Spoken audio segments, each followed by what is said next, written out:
Yep. Let me see.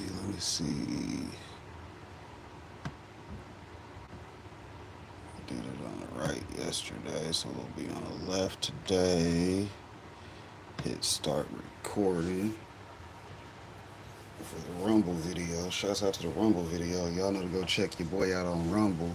You get to see the studio quality versus the back and forth with me and the computer screen. You know, the studio quality is said to be better. So if you want to see that go to the Rumble. I'll put the link in there for you. It'll be available on replay. Go to the last video, or you can just go down to the description and see if it's down there, because it probably is. We got a Rumble link to one of our videos over there. Shouts out to your boy. But anyways, welcome back, Team DWC. It's your boy TWP Popcorn. Y'all already know what time it is. 10 a.m. Saturday and Sunday, 6 p.m. Wednesday, aka another day in paradise.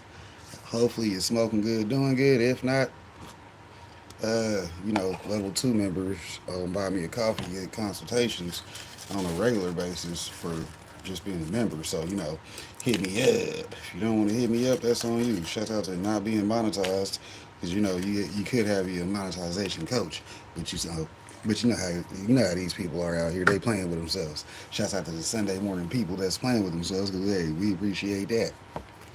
Let me see what this camera looking like.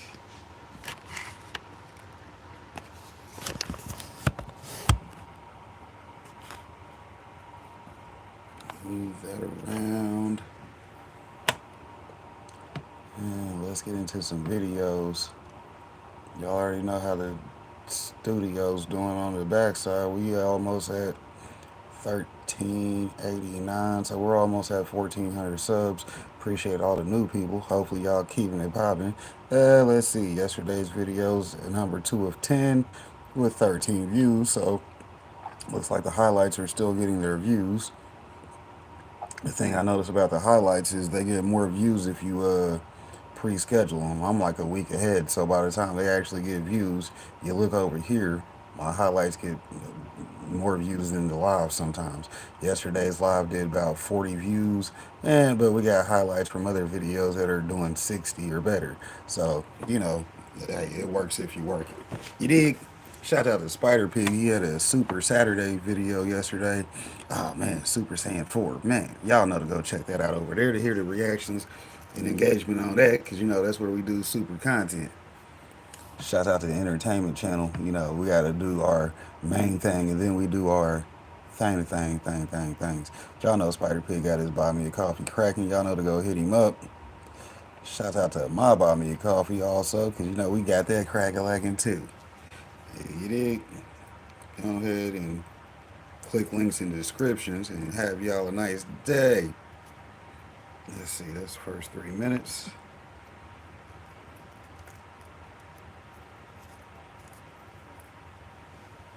Okay, ain't nobody said nothing, but we got a couple thumbs up. So let's go ahead and get into the videos while I roll up, because I'm busy as fuck too.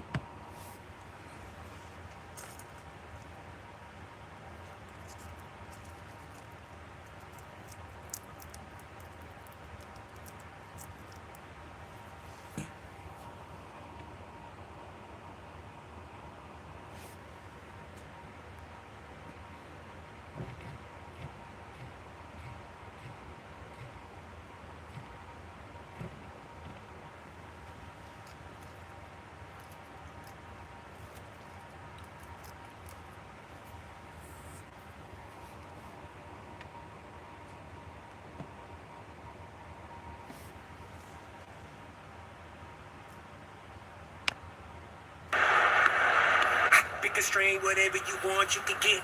Indica sativa, never rolling plain Jane.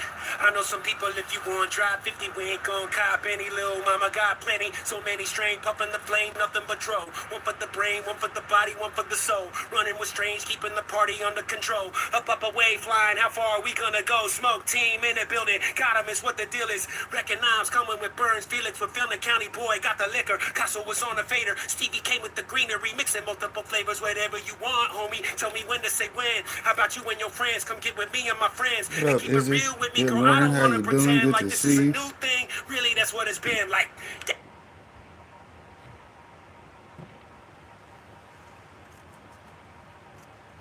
Hi, my name is Kelsey Zabowski, and I'm the marketing manager here at High Society Cannabis.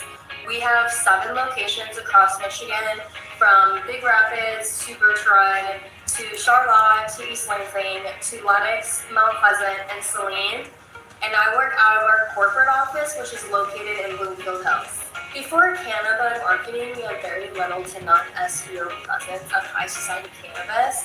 When we first got together, we had maybe 2 of our dispensaries open, so they very much been with us through very beginning, helping us build an online presence as well as helping develop our website.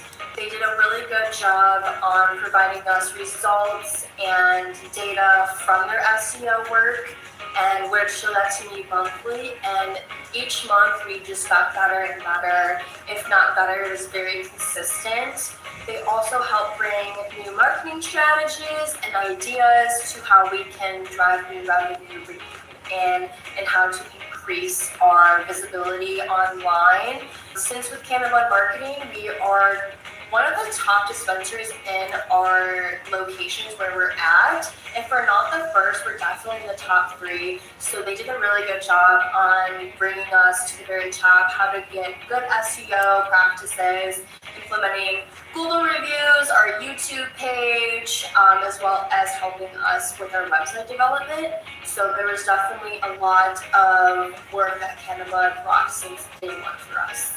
I would definitely recommend Cannabis marketing for any new dispensary that is coming into the market and looking for best SEO practices. I think they're a great company to utilize.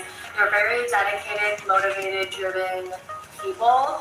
And anytime we had a request, they were very proficient with response time and providing us what we're looking for in a very timely manner. I think they're very educated and have a lot of knowledge in SEO and how to get your dispensary where you want to be. So I would definitely recommend them. I think they're great, and they will definitely give you the results that you're looking for.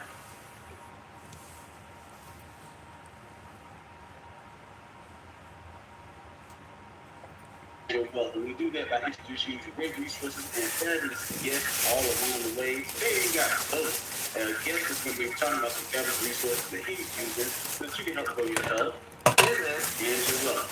Today's special guest has a greener thumb than old McDonald himself. The this plants that this gentleman grows will make anybody say E-I-E-I-O. Now, when it comes to understanding agriculture, George Washington Carver has reincarnated himself in the form of a man from Missouri. When it comes to growing things, he makes a jolly green giant look like a midget. It's time for today's featured guest, consultant and agriculturalist extraordinaire. This time, for TWP. Hey, welcome back. Just saying, close up to the head. Hey, there you go. Great introduction. I'm trying to do what I can do. All right. Shouts out to our video sponsors at the Superfood Parents. Y'all know to go check them out on YouTube. Websites in the link section of the chat. You know, shouts out to the replay gang. Links only work on replays. Shout out to the verticals, because we going to get it done, though, baby.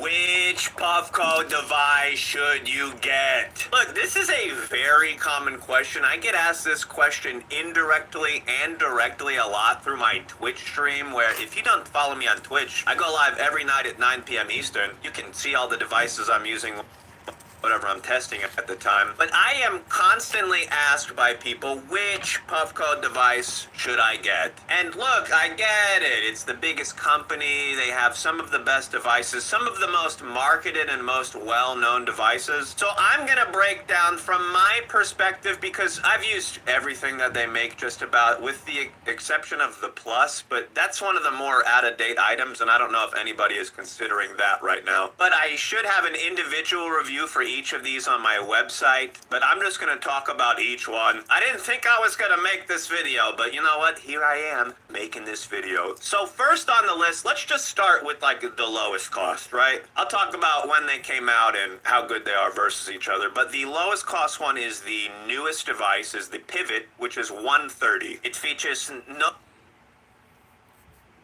He said 130 no glass bucks. out of the box. It's basically just a pen, right? I'm going to omit showing each of these devices to hopefully avoid getting flagged. But you guys know what these look like. These are the most marketed devices. If you don't, just go to the website. They're all right there. But the Pivot is their, I would say, most entry-level device and their most portable. It'll slip easy into your pocket. I've personally taken that with me on a few adventures, and it works out pretty well. I do Morning, have a Bud coupons Falls. code over Good at like to see you. How you doing? you know, head shop. But again, I'll put a link maybe breaking down each device. But the Pivot being their newest device makes a lot of people think it's the best, and it's honestly, it's really good.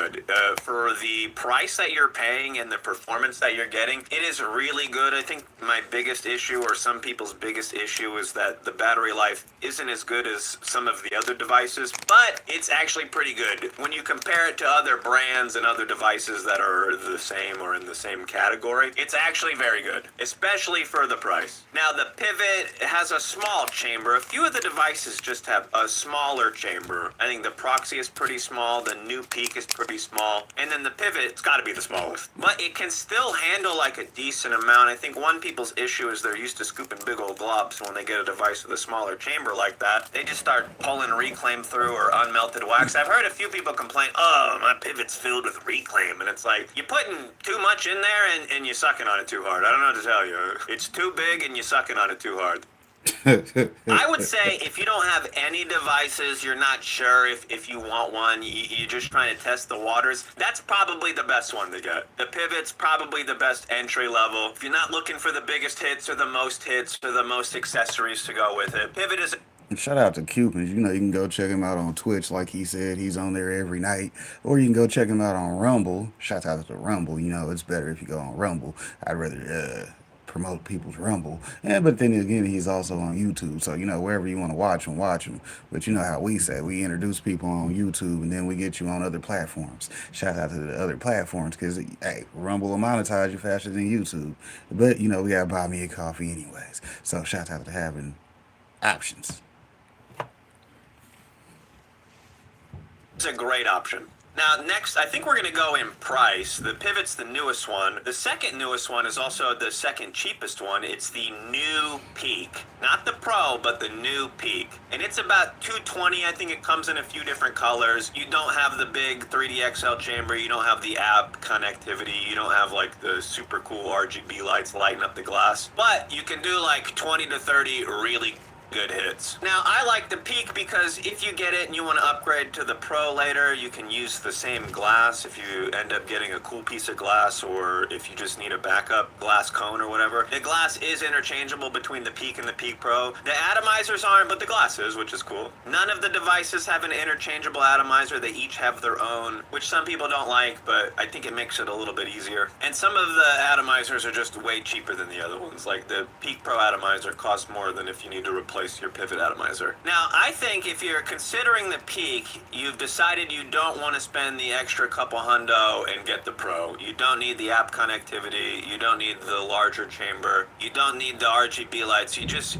need a bunch of pretty solid hits. I think it's a really good option. I really liked mine. I tested out 3 different Peaks, and everybody that I let use one was very impressed with how it hit, because, you know, if they've already used the Pro, they're like, oh wow, it's almost as good, right? I'd say the Pro, now that it comes with the 3D XL, it's just that much better. When it didn't come with the 3D XL, the performance was kind of close. I think they just had no choice but to include the 3D XL, because otherwise you wouldn't want the Pro. But for $220, the new Peak is a really good option. It does more hits than the Pivot. It does maybe not as many as the Pro. It's hard to tell, right? Because you have, what, 4 temperature options, maybe like a 5th boosted mode on the new Peak. And with the Pro, you can customize the time and temperature a lot. You can do more with the hit, so you can kind of work on that battery efficiency by fine-tuning your hit to get more out of the battery. But I would say if you're doing like identical hits, you look up whatever the time and temperature for the peak is, you plug that into your Pro, you're probably going to get more hits on the Pro. And it's probably going to do a better job with the hits because it has that larger 3D XL chamber. Just because it's the XL doesn't mean you have to put huge Globert De Niros in there. You can put a smaller dab, and it does a pretty good job. It's really efficient with the smaller hits. I would say probably consider the Peak unless you want the nicest device, unless you want the Pro. Probably consider the Peak. If you don't need super portability, if you don't need to be able to easily slip it in your pocket like the Pivot, if you're just trying to get good hits but you're not trying to spend PS5 money, the Peak is a really good option.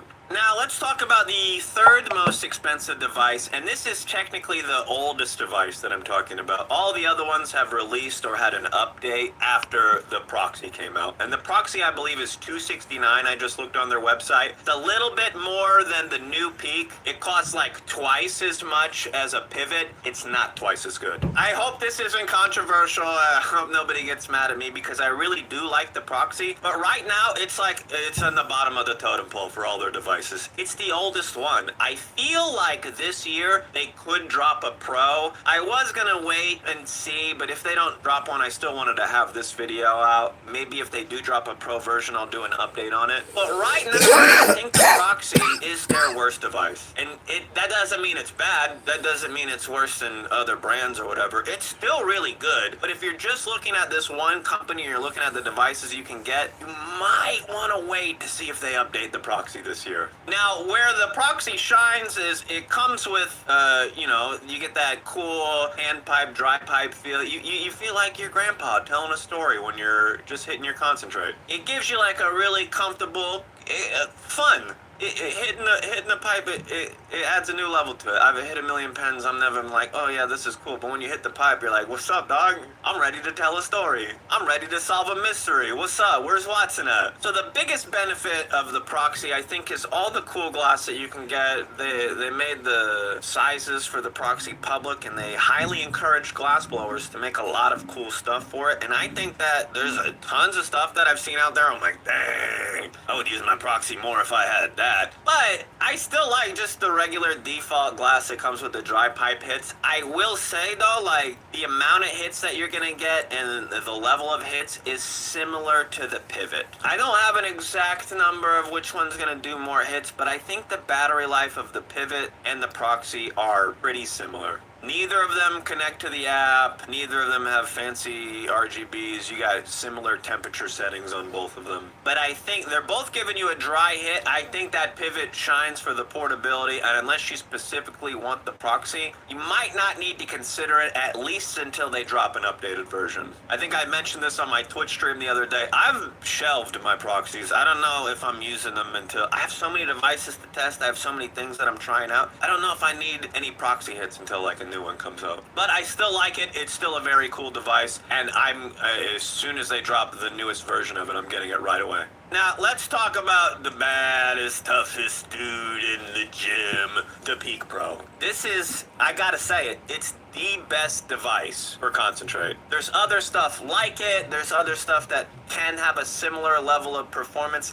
Nothing is as good as the Peak Pro. That can change. That could easily change this year. There's plenty of companies that have new devices on the horizon. That could change tomorrow. But right now, the Peak Pro, hands down the best. It's not 1,000 times better than some of these other options, but it's better. It's the most expensive, yes. We're in PS5 money range. It's $420. It ain't cheap, but it's good. Now, with any of these types of devices, yes, it can break. Yes, the atomizers, you gotta swap them out every now and then. There's a lot of baggage that comes with some of these devices, but it gives you Shout some out to of the the big best homie. I hits seen that him you can pull get, up in that especially chat. now that it includes the 3D XL. You get the big old rips. You can do huge globs if you want. The 3D XL will give you a huge hit like a slurper would. Most of these other ones, you're not able to get like a mondo hit, but you can do a pretty big one on the 3D XL. You might need to up the temperature a little bit, work out your settings here and there, but I've done hits bigger than you need to do, right? So it has the capabilities. Now, I will will say, if you don't need the biggest hits, if you don't need to have the option to do mondo globs, it's still really good with the battery. Say you tune your settings down for smaller hits, you're gonna get more hits with the settings tuned down than you are on other devices. More than the new peak, more than the pivot, and definitely more than the proxy. So if you're tuning your settings down to match what it would be on like a lesser device or a smaller device for smaller hits, you're just gonna extend the use of your battery if you're running it cooler and a shorter time. I usually run like 480 to 5 for about a minute. I know some people are gonna ask, all the other ones have presets. I use, I don't know, green or red or whatever, it doesn't matter. But usually on my Peak Pro, I'll do like 480 to 5, and I'll go for like 50 to 60 seconds. And sometimes I go a little bit longer or shorter, sometimes I go a little bit higher or lower. It depends on the concentrate. Almost every time I open a new jar, I gotta reconsider the settings. I'm like, is it doing the same job here with a different material? And a lot of the times, no.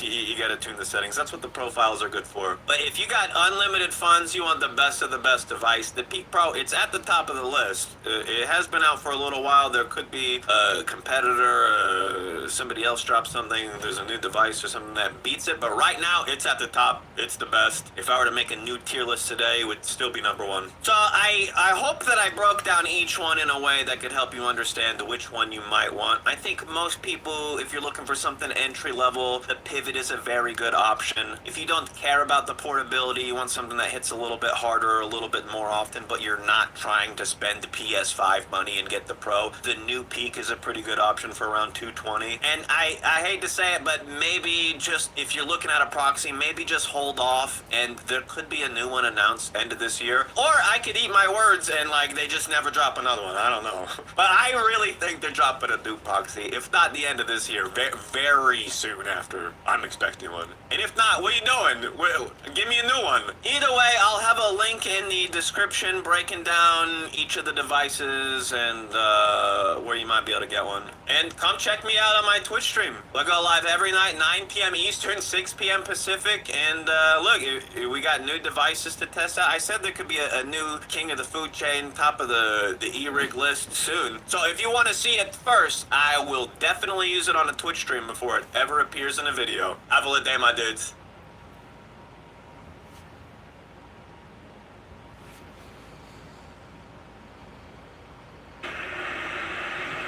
So this is day 3 of the KOV challenge. So one of the things that we're supposed to do is ask a question, and one of the questions I'm interested in is, what do you think about my channel? When I started this channel, I started it, well, for me, I'm a type A personality and I needed to relax. I have some disabilities that are related to stress, and it seems like people like them and watch them. But you guys tell me what you think. Bye.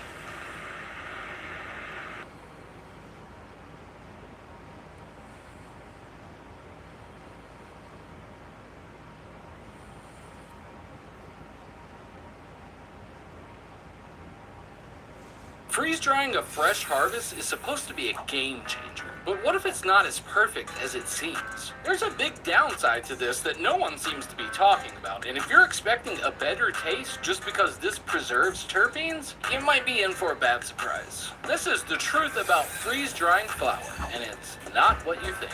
This video is for educational purposes only and does not promote illegal activity or the sale of any substances. So I've worked in the legal industry for like 8 years now, and in this time I've seen lots of new methods come and go, and each one of them promises to be the next new big thing. Some of these stick around, some of them fade away, but one of the ones that I've been getting a lot of questions about recently is freeze-dried flour. I've come across this stuff a few times now, and as soon as you get your hands on it, you realize that this is like something you've never seen before. It's being hyped up as a faster, better way to preserve flavor and aroma, all while speeding up the drying process. But there's a big problem with this method that keeps getting overlooked, and people keep getting really bad results. So what is freeze-drying your flour supposed to do? Freeze-drying rapidly freezes the flour, then uses a vacuum to pull moisture out through sublimation.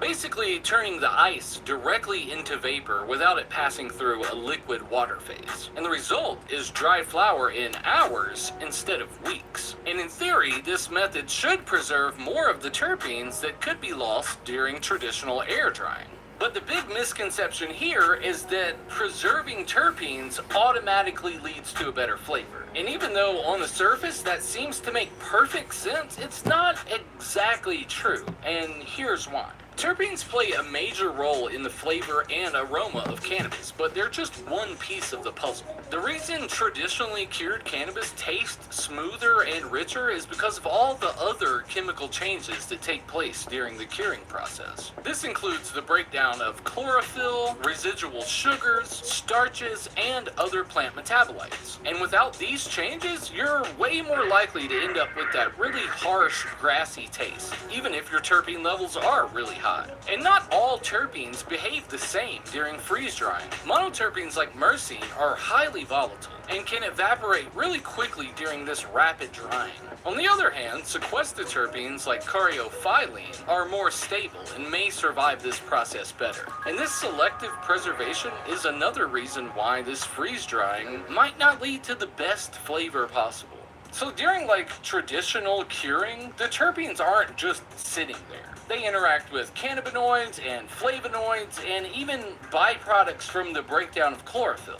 And these interactions are what contribute to that complex flavor profile we all associate with well-cured cannabis. Which is why you can have flower that looks or maybe even smells good, but still tastes really harsh. And there's another really big thing that this freeze-dried curing sort of overlooks, and that's the microbial activity. Aerobic bacteria play a key role in breaking down sugars and starches into compounds that improve the taste and aroma. But freeze drying removes most of the moisture that this bacteria need to thrive. During a good cure, beneficial microbes like aerobic bacteria help convert residual sugars and starches into secondary metabolites that contribute to that flavor complexity. And without this microbial development, you're missing a crucial part of what makes cured cannabis smoother and more enjoyable.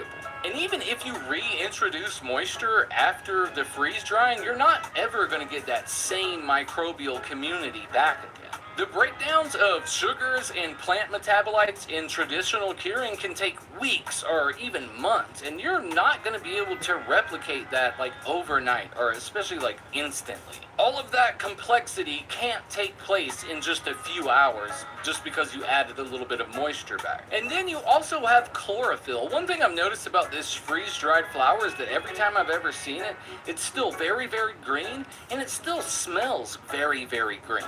Like grass. Chlorophyll is what gives uncured cannabis its harsh, grassy taste. During traditional curing, it breaks down slowly through enzymatic activity and oxidation. And chlorophyll is tough to break down because it's designed to be stable. Plants rely on chlorophyll for photosynthesis, so it doesn't degrade easily unless given the right conditions over a long time. And when chlorophyll is still present in dried flower, it not only affects the taste, but it can also cause uneven burning and harsher smoke overall. And when you expose this freeze-dried flower back to the regular moisture and oxygen from the environment, it might break down a little bit of this chlorophyll. Yeah, sure, a little bit. There's still a couple of microbes on there probably, but it's not nearly enough to give you that rich, deep, really complex flavor, that you expect from some really nicely cured flower. And I've only seen this stuff in person a few times, but all of these times it was very, very similar. My experiences with it have been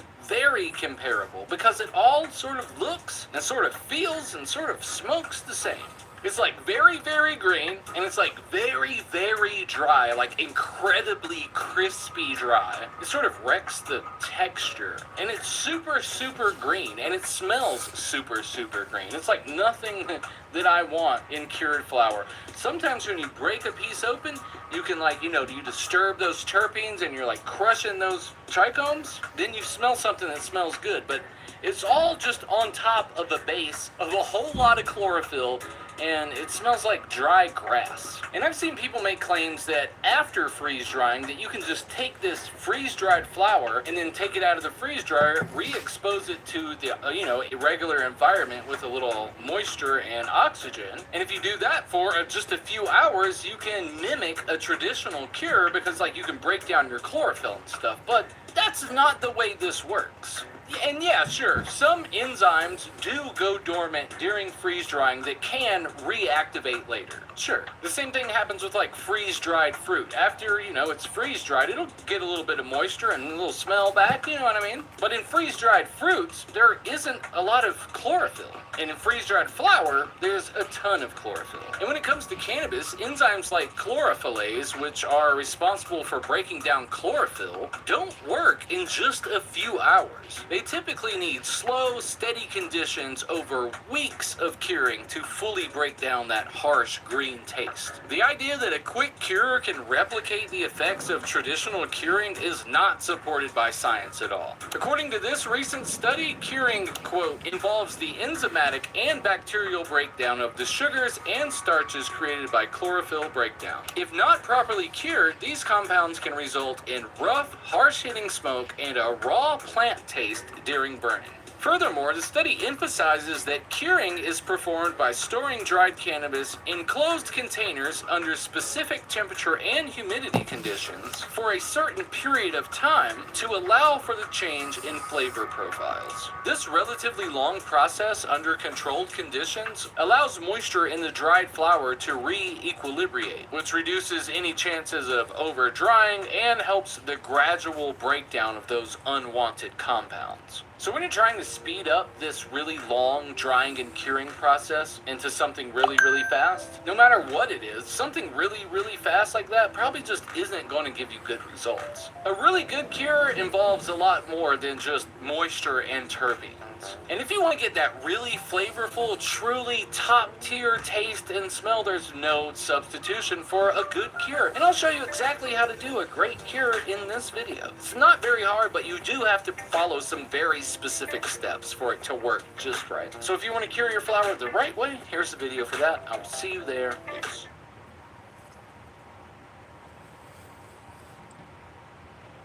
Yeah, see, you gotta do a video to promote a video sometimes.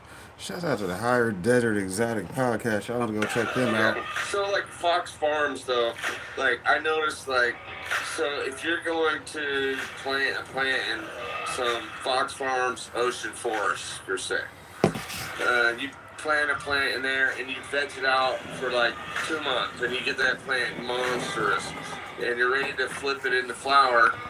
Now you have to add amendments to there because there's nothing left in it. Back up just a little bit. When you say you planted it for a couple months and it took off monstrous, do you know what's in that mix that makes that plant grow? Synthetic salts. It's pretty much what it is, but it's ammonium nitrate. So they spray this ammonium nitrate on sawdust, and that ammonium nitrate is like, it's like acid on a fucking slug. So think of the organic and biology that's in there. It's killing. They put that on there. You can throw a pile of that. It's called nitralized sawdust is what the industry calls it, as an amendment to mix it, and that's what they buy. Roots Organic, a bunch of them do that as an amendment, and that's their nitrogen pack. And then they tell you they put a bunch of guano and they do other stuff. They don't put shit on it. That's what it is, and that's the reason, the difference between a good quality soil and them. And you just explained it, is it shot up and it grew some veg and it did really well. But the thing it's missing is that now, like if you grew in my soil or some good soil, it's not always my soil, but the difference between mine, you asked me, and Fox Farm and all the case studies, Fox Farm with ammonium nitrate in the soil, that plant will shoot up really quick. It grows quick, and it's a tomato plant. Let's just call it tomatoes. Let's be a tomato, but same thing with the cultivars. As it shoots up really quick, and it puts off a few tomatoes, and the wind comes and that plant has no structure, and it falls over, and it's lanky, right? My soil versus the same tomato plant, you got a fucking heavy stalk, you got this plant that just fucking sits up and does its thing, and it's putting off tomatoes, you know what I mean? Yeah. So that's the difference, and why does mine do that? Because I have a living soil concept behind it. I want you to grow with bacteria. I want you to grow with fungi. I want you to do everything that is healthy in that plant. The last thing you want to do is feed ammonium nitrate to the tomato to your kids at the dinner table. If you, once you know kind of. You know?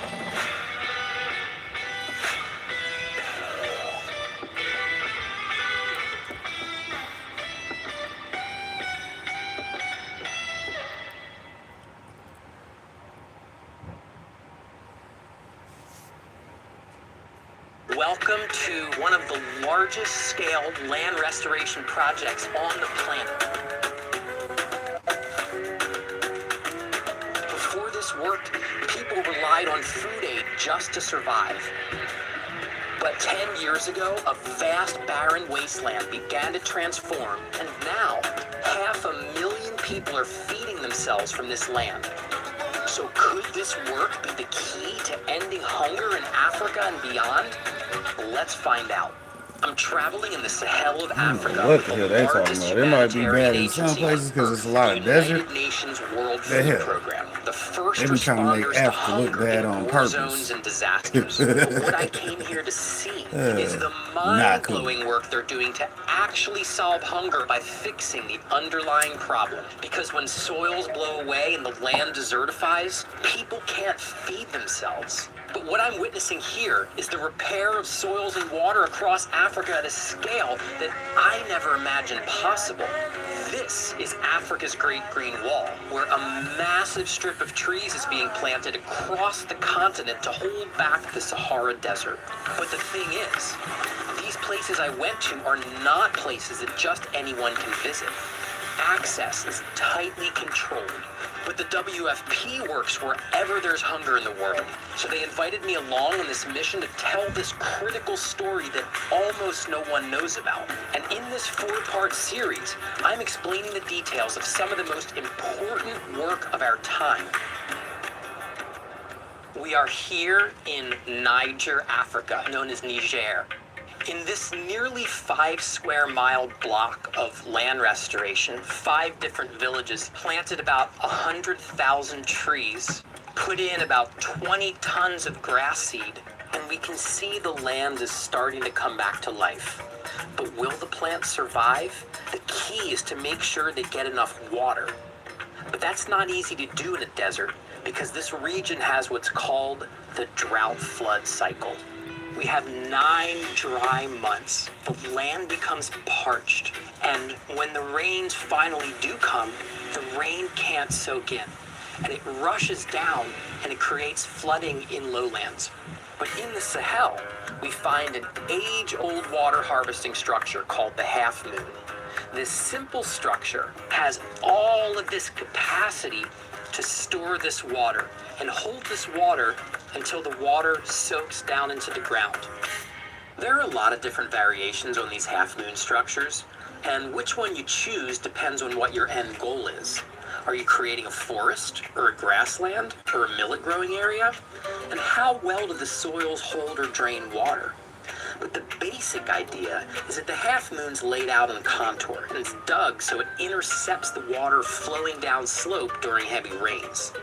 There are deep pits dug inside and outside of the half moon called zai pits, which collect organic matter that blows or flows into the pits, and ultimately they allow for the deep soakage of rainwater into the ground. Oftentimes a tree is planted, as well as grasses and other seeds that germinate with the rains. Birds and wind bring in more seeds, and the half moon becomes a concentration point for water, nutrients, plants, and animals. The ecosystem grows, and life returns. It's astoundingly simple, but how does it work in practice?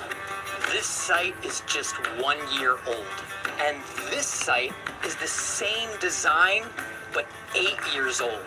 We've got the rows of half moons with the trees planted in them, and now the trees are growing up. They're beginning to form a canopy over the ground. We see the grasses, we see the ground covered, and even now we have water in these half moons. So here you see this half moon. This is still the water at this stage. Still harvesting a lot of water. We have different local species and a lot of grasses. good animal feed, this shade, this What temperature, you up, already Heather? have Good to see you. Y'all 5 have to go to 8 check out degrees Heather. less compared She to was the doing some places that are DTF without over on treatment. her channel, crafting This this is one of morning. the best ways to Appreciate improve food security that. because at the end of the day, this is a food basket in the making, but also nourish the land that nourishes people. You must be wondering just how this restoration creates food. You see, when land's restored, it produces the grasses that feed livestock, which means people have milk to drink and meat to eat. The native Sahel trees produce leaves and fruits that can be eaten by the tough camels and goats who browse the thorny branches in times of need during the long dry season. The trees shade, they hold the soil, they soak in water, they nourish livestock. What I'd seen so far looked promising, but it's a pretty young site that hasn't fully developed. I couldn't help but wonder, is a system like this really enough to end hunger? To find out the truth, I needed to visit the very best site they could take me to near the southern border with Nigeria. The border is porous and there are militant groups that sometimes cross over, so we needed a military escort. But visiting this mature site was critical to seeing the full extent of what is possible in this kind of restoration work. What you see behind me was once a barren wasteland with compacted hardpan where the water was rushing quickly off, not soaking in, no organic matter, no plants, no trees, and now we see a dramatic transformation of this landscape. When we look at satellite images from the last 7 years, we can see that the area of bare exposed soil has literally dropped to zero. This land has fully recovered its capacity to hold water and grow biodiversity. And that means the potential for growing food is huge. That is so clear that the government of Niger is all in for this mega restoration. And I got the inside scoop directly from the chief forest ranger of the state of Maradi. He took me on a thorough tour of the site and pointed out all kinds of fascinating details, including some pretty remarkable ripple effects of the restoration work on the greater region. Donc, et vous voyez, le niveau de régénération contribue vraiment à la concrétisation de la grande muraille verte au Niger. So what I learned was, since we are at the edge of the Sahara Desert, this area is really affected by strong, hot winds coming from the desert. This can really dry out the landscape.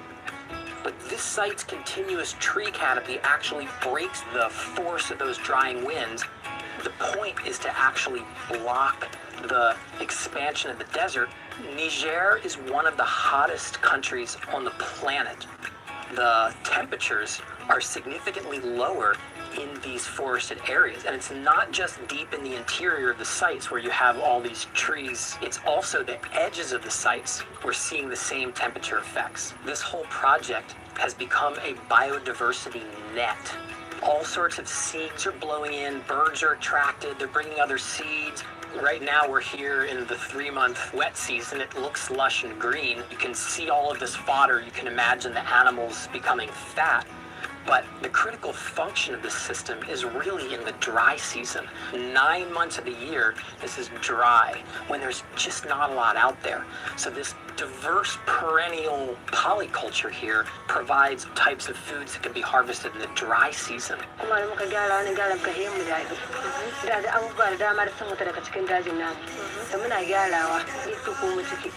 There are different yields that grow here, even during the dry season.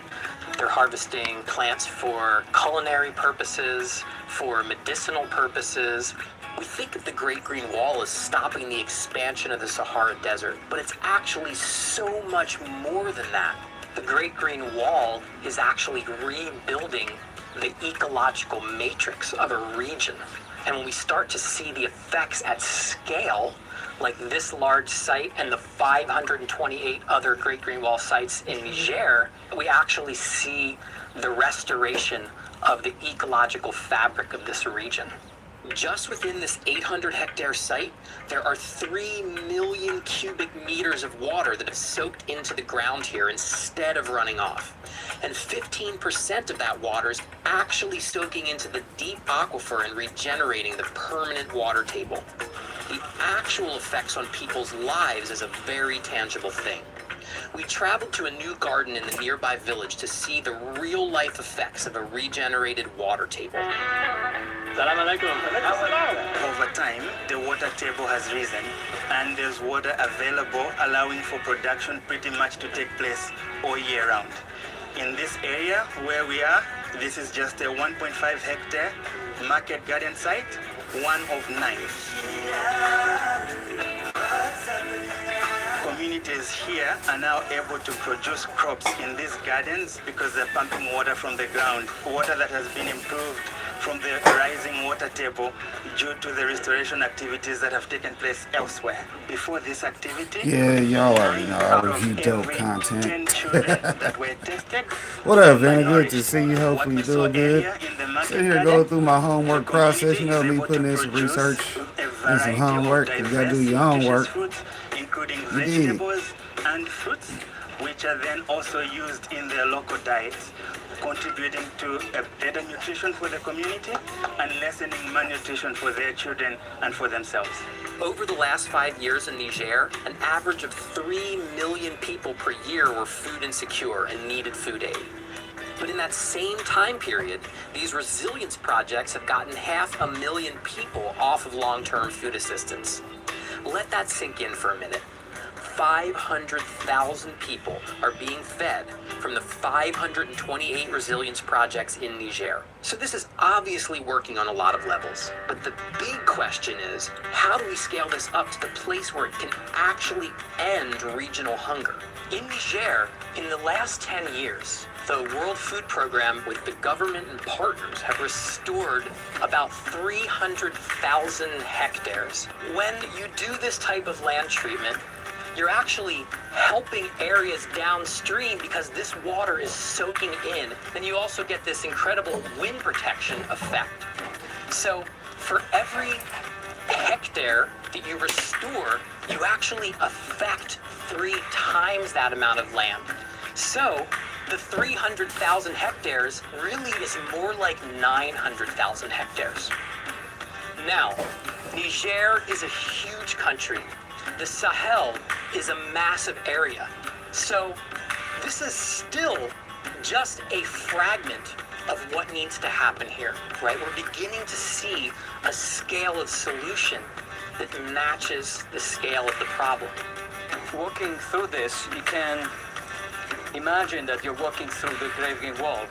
The Great Green Wall is the possibility of transforming desert lands, degraded lands into food baskets. Now the vision is how we can collectively put all hands on deck and make this regeneration in sub-Saharan Africa, in the Sahel, in Niger, an unprecedented game changer. The World Food Program supports these projects in a lot of ways, including equipment, training, food, and money for the people doing the work. This helps to stabilize the community while growing their natural resources. We can do this together with our partners. The government of Niger, they have taken resilience as their strong vision to transform rural areas in the country. This is very important with the context of Niger in terms of the concept of the land becoming the nourishing mother of the population. Nous avons voulu, en tout cas, que nos actions rentrent dans le cadre de ces actions de la Grande Verte. It's basically saying that as WFP, we need to recognize that we can play a catalyst role, we can play a supporting role, but the biggest role and the biggest achievement is what actually communities are able to do by themselves. We really need to be engaged and motivated within the vision of the Great Green Wall. It means also a Great Green Wall against hunger.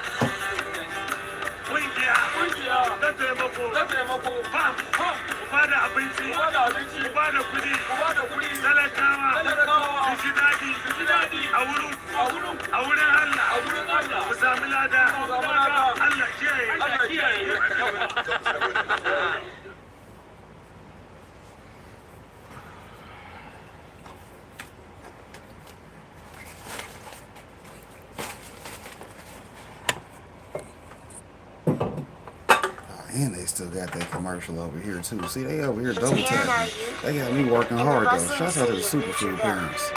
a group of extraordinary individuals has emerged, known far and wide as the superfood parents. They are on a mission to transform their families' lives through the power of nutrition, one delicious bite at a time. Meet Chef Lakita Marie, the culinary mastermind behind the Superfood Parents Playbook. With boundless enthusiasm, she welcomes you to embark on a thrilling journey to becoming a true superfood hero. But what exactly does that mean? In Neutreville, superfood parents are everyday heroes.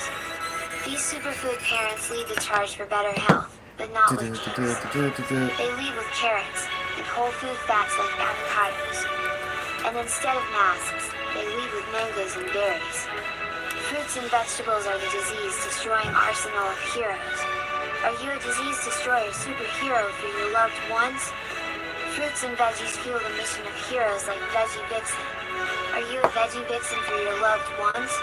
Dedicated to ensuring their loved ones thrive on a diet rich in faves, fruits and vegetables. Here's your mission, should you choose to accept it, is to guide your family to superhero status by reaching the highest levels of health and wellness daily. Become a plant-powered titan, a superfood avenger, or even a phased crusader by earning 5 points for every fruit or vegetable eaten. It's a fun-filled quest where nutrition meets excitement. All of the digital details are at superfoodparents.com for the full experience. Superfood Parents has also created workbooks, where you'll discover the tools you need for success. These workbooks give you the heroic strategies to craft your grocery list like a seasoned hero, which means you now have a playbook to even track your weekly meals like a true champion. And engage in mind-bending nutritional education with word searches that will keep your family entertained and informed.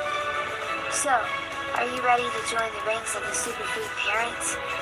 Are you prepared to unleash the power of faith and make every meal a heroic endeavor?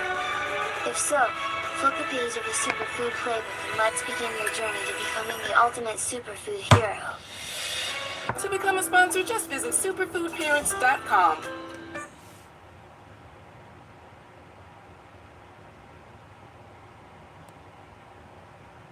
Shout out to Wall Street Trap. Family, man.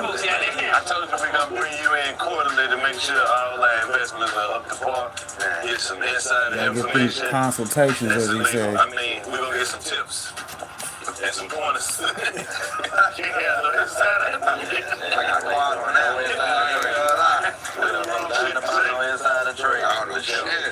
they like Martha Stewart up for that.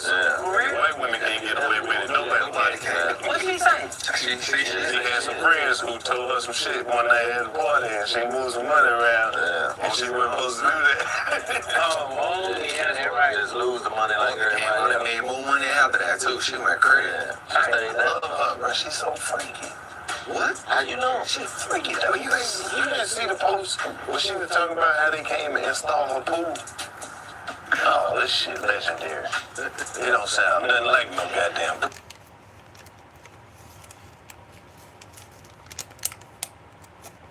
All right, YouTube, here it is, the ultimate pipe cleaning guide. No mess, no bags, no microwave, no boiling on the stove, nothing like that. Very simple, very effective. Really like this method. First, you want to seal off the bowl and any other holes that there might be on the pipe, like carbs or anything like that. I'm using electrical tape. You don't have to, but it works very well. It doesn't leak if you wrap it correctly. And most people have it laying around, but I've used saran wrap in the past and other things. But anyway, you want to completely seal off the pipe like I'm doing here. Try to speed it up just a bit here. And next we're going to grab some kosher salt. Just press that in, make sure everything's all sealed off. I'm going to use kosher salt here. You don't have to. If you just have regular salt laying around, you can use that too, but kosher salt's a more effective scrubbing agent. You don't want it completely packed full. You want room for your solvent as well, which we'll add in a second here. If you end up with too much salt in there, not just a little bit bit of it back out.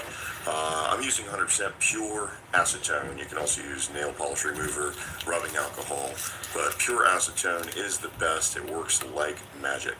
Same thing as with the salt. You don't want it completely full of acetone. You want some air in there, maybe about 20%. You want your cleaning solution to be able to move freely and move around. So leave a little bit of air in there. We're going to finish sealing off the pipe and make sure it's completely sealed up and tight. And then you're just basically going to shake, shake, shake, shake. If you clean your pipe on a regular basis, you can get away with like 2 or 3 minutes and it'll be clean. If it's really funky, I've had to shake it up to 10 minutes before. But it just depends on how much how much use the pipe has gotten. We're going to shake, shake, shake. Also, I just want to make a little note. I've seen a lot of videos on YouTube where people are putting like alcohol and salt into a bag, and they're kind of missing the point. The whole point of the salt is that it doesn't dissolve in the solvent, so it remains a good scrubbing agent, and you want that on the inside of the pipe. That's why I like sealing it off like I do in this method. You also notice I already have the water running before I rinse it out, because you want it to be nice and hot when you use it first. You don't want to have to wait for that to heat up. I'm going to manually scrub out the bowl here, because usually you're going to have a couple bits and pieces left in there. It doesn't get a lot of flow, but the insides are already perfect. I'm going to give it one little quick rinse with some acetone one more time, just to get rid of anything that may have redeposited on the inside of the pipe when you put the water in there. Give it one more hot water rinse. Make sure you have all the residue out, and it's just clean water. Dry it off. And I'm going to bring it back over to the light source here so you can see how we did. Boom. Clean pipe like the day it was blown.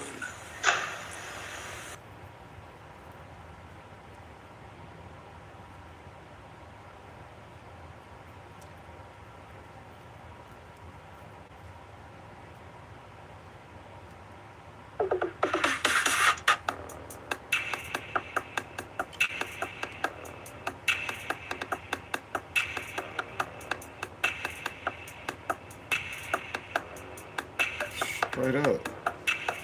God, that motherfucker clean as hell. Kind of like this beat. Shouts out to that big homie. Y'all know to go check out DJ Is every day, because, you know, he got something for you. Might be a work beat, might be a chill beat, might be that beat you need to get you up off your seat. Yeah, you did. We appreciate that big homie for putting up that content. Yeah. That's another great spot to go get you some networking in. Shout out to the live chats, because hell, the chats be networking opportunities. Well, I was gonna do the video anyways. Shout out to the Rumble. Y'all go see the Rumble quality of the video. But hell, since I did it live, it gave people somewhere to come meet some new people.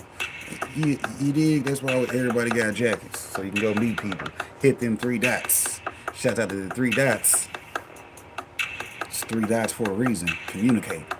Shout out to communications. That's part of networking, because you know you gotta go talk to people. Hey man, I seen you over in Popcorn Chat, or I just seen you over there, but I ain't gonna say where I seen you from. Hell, it's up to you to remember faces and places.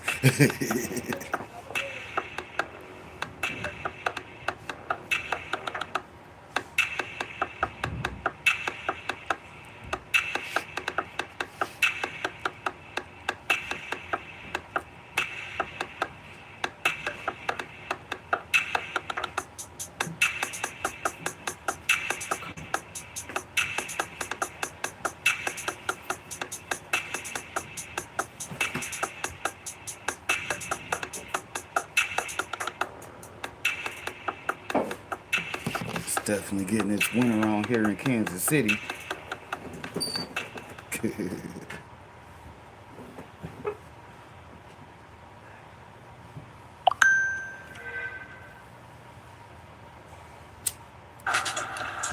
More fun being rich and on the street, bro. It's a lot of shit to do, so I look at it like they got more gangsters in the stock market, they got more gangsters in government than gangsters on the street. Right. They just got more information than us. Just like Chico said, we just don't got the information. And so if we learn how to play that game, I use it the same way as I use the streets. And so what happens is once I started making money, I was like, oh, they don't really got they're not really smarter than me. They just got information. So the goal for me was to just go get some more information. And when you come from the street, you ain't scared to lose no money. That shit come with the game. So when you say earlier, when you like don't believe in what Google said, how do you get your information on all information out there? So I don't really go to Google for information. I go straight to the source. I go straight to them. So we gotta stop being scared to read too.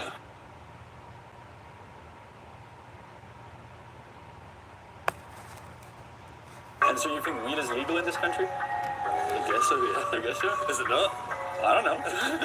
Well, you're gonna have to watch this video to find out. Stay tuned. Why are there so many weed and cannabis shops in Prague, Czech Republic? Well, the very short answer is because there's a lot of tourists here. What do you guys think about the cannabis shops here? Have you seen a few? You just landed. 20 minutes ago. Okay. You don't know what the law is? Oh, you weren't anticipating. Okay. I'm more curious to what is illegal around here. Yeah. Well, does it seem that it would be legal? Or It certainly does. It certainly does. Amsterdam vibes at all. It gives the Amsterdam vibes. Now, the question that obviously pops in your head is weed legal in this country? Well, the answer to it is not just yes and no, it's a bit more complicated than that, and we'll get to it throughout the video. But let's first look at how these stores actually target towards their customers. Hyping up Because the usually content. they target Shout out towards to tourists. building up anticipation on getting an answer to a question. THC? So it's only Does 9 that a.m. include in Cali. Alright. Shouts out to that California waking bag. Oh, Yeah, 500? let's see, I'm on my third blunt of the day. And it's legal. Okay. One of the things that proves my point that these stores only aim at foreign tourists. Like them 3 is a dots, make sure y'all sticker go we meet found each other. on the stores, the cannabis point behind me. And the sticker's funny because partially it's in English and it says weed sold here, legal in Czech. So that's the part that is in English. And then the part that is in Czech that foreigners will not understand says this product is intended for declarational purposes only, does not contain any substances that can make you high. It is not a tobacco nor a food product. Do not smoke, do not eat, do not consume. And that's the part that is on the sticker, only in Czech language. Now, I bet you if the tourists knew that this is for decorational purposes only, they would put it on their shelf at home, be just staring at it and be like, dude, I got this stuff in Prague, it really kicks. Decorational purposes only. So they got some booth. Yeah. Like a pre-rolled joint or something. Oh, nice. How much is this? How much? Can I take a look? Can I take a look? Oh, wow. And that's THC or? Nice. $9.50 for a gram. That's a lot. Do you have anything cheaper? 800?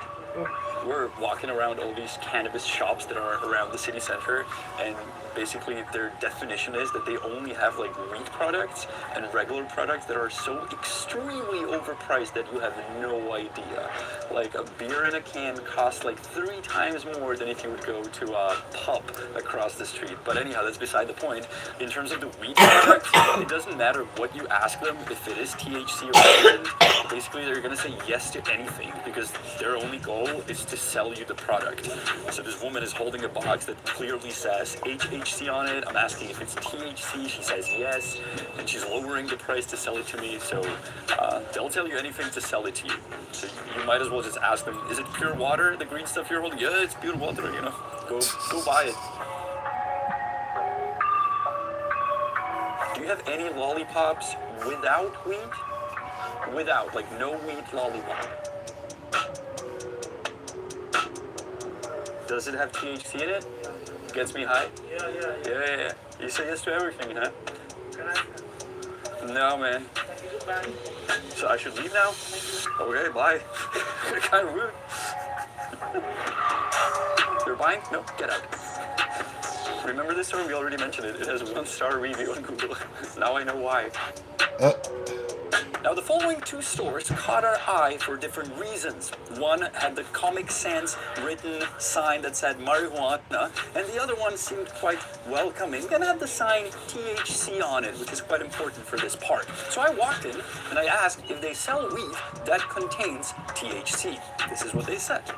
You have THC weed? This is around 20%. 20%? So it's legal here? No, it's not. You need a medical license to sell, and you're not allowed to smoke on the street, but nobody cares. Oh, nobody cares? So how can you sell it? You have the license? You have license. Oh, so, but can I smoke it on the street? Nobody cares. Nobody cares. Anywhere you want. This is good? Wow, this is good. Is THC? It ain't legal though. Nobody gives a fuck. THC? If you get arrested for smoking weed, you kind of goofy. What else was you doing while you was smoking? Now let's answer the Hey, the question. police pull your ass over when ain't nobody tripped off the fact that you got your little It's blood. not really a yes or no answer because it is decriminalized. In other words, if you get your hands on it and you smoke it on the street, nobody's going to put you to jail. On the other hand, you can't just walk into a store and buy weed that would make you high because it would need to have THC in it. That's why I walked into the store and I asked the guy if what he's selling has THC, and the other guy, they both said it has 20% and more of THC, which would make it illegal to sell because it can only have 1% of THC. In other words, they were either selling illegally weed, which I doubt because they would be shut down, or they were simply lying to me because I'm a tourist and I have no idea what's going on in this country. So the stuff they sell is either CBD, which is quite a complicated story, but it's legal to sell here, or it's HHC, which is a whole different story, and it's a substance that our law still doesn't know how to really look at it. That's why quite often we saw those signs on the packages that said you cannot consume this, you cannot smoke this, you cannot eat this, because it is not approved as something that you can put into your body. So we have tourists that are looking for weed, they're looking to get high, and sellers will tell them anything to sell them the weed. But let's be fair, we've also walked into many shops, actually, they're across the river, where we also ask the same question, does it contain THC? And the answer is always no, that would be illegal in this country, this is the stuff we sell, and you cannot legally buy weed that would make you high in a store in Prague. So yes, they were honest to us. Do you sell any THC? Do you sell any, like, THC stuff? HHC, so HHC the same as THC weed, but legal in Czech Republic. Oh, and THC is not?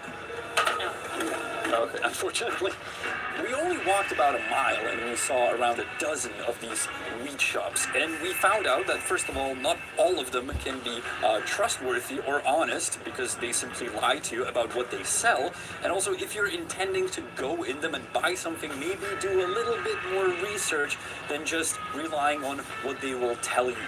I said that they are here because tourists are here, but the other reason there's so many of them is because the industry here on the street kind of works that people see what somebody else is doing and they do the same thing. That's why there's so many trelelnik stands, because simply people saw that one is working fine, so they opened another one and another one and another one. Eventually this street became just trelelnik stands, candy shops, and weed shops. Another reason we made this video are also the tourists we saw on the streets of Prague, and whenever they see a weed shop, they're always like, wow, that's amazing, you guys have weed shops here, I bet you all smoke weed. They start taking pictures, they're like, this country's awesome, there's weed everywhere. Nope, it's only the tourist area. As one actually vendor in this store said, well, only tourists come here. I mean, this street is like a city within a city, and he was right about that. And last but not least, the marketing of weed in general is catchy. People like to look at it, they like to see it. It is kind of still controversial. And by the way, if there's one country in the world where 420 makes sense, it's here. Because our dialing code, our country code for phones is 420. And on that note, I would like to end this video. And at the end, I'm going to teach you how to say 420 in Czech. Well, it's 420. 420 is 420. So I just taught you that. And I don't have to teach that to Snoop Dogg because he was actually once asked if he knows what the country code for Czech Republic is. And he knew. 420. But he didn't know how to say it in Czech. So 420. Shouts out to Show Me Sasquatch. You know the big homie put in some work with your boy.